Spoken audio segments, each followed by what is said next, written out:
Hello and welcome to The Update. I'm Maham Kashani. All Aussies over the age of 30 are now eligible for a fourth COVID jab as health experts rush to ease the strain in overcrowded hospitals.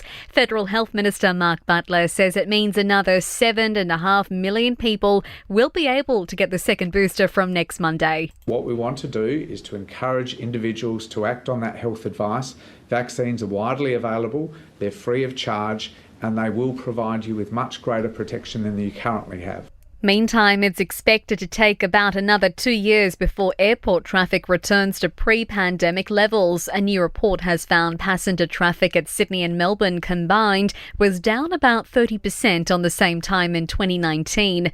UK Prime Minister Boris Johnson is standing firm despite facing the fight of his political life. More than 40 MPs have resigned from his government, including the Health Secretary. Former ministers are now urging Mr Johnson to resign, but he says he's getting on with the job.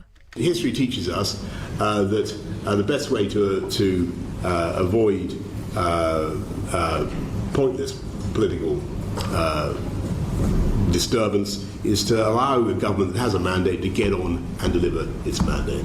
According to a new survey, many Aussies aren't quite as green as they like to think they are. The research by James Cook Uni found that 30% of those surveyed who claimed to live sustainably still wasted more than 10% of their food. Report co-author Dr. Breda McCarthy says it appears some people need to do more to put their money where their mouth is. People might have an environmental identity that they see themselves as green and they describe themselves as being sustainable and they're concerned about environmental issues but don't always match action. And first it was lettuce, then eggs, but the latest item hurting the hip pocket might just be the worst of all. We're being warned white wine prices are rapidly increasing with supply issues and the soaring cost of grapes to blame. Prices for white wine grapes are at their highest level since 2008.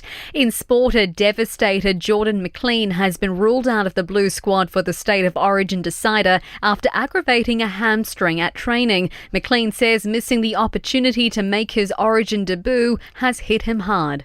I still haven't talked to the family yet, so that's going to be the hardest thing is tell them my young fellas that won't be playing this week. Nick Kyrgios is following in Leighton Hewitt's footsteps, becoming the first Aussie to make the semi-finals at Wimbledon since the former world number one in 2005. He'll now play Rafael Nadal for a finals berth. Fellow Aussies Sam Stosur and Matt Ebden have made it to the final of the mixed doubles.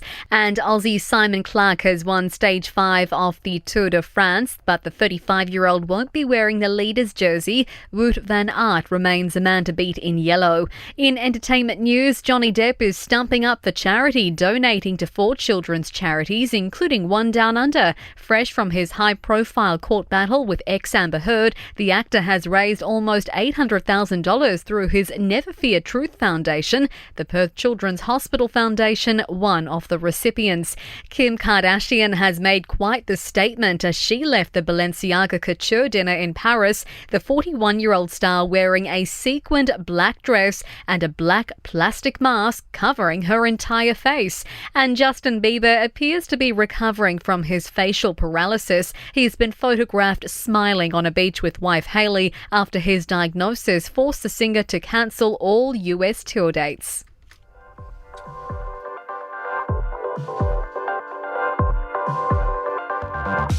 And that's the latest from the Nova podcast news team, but we'll see you tomorrow morning for another episode of The Update.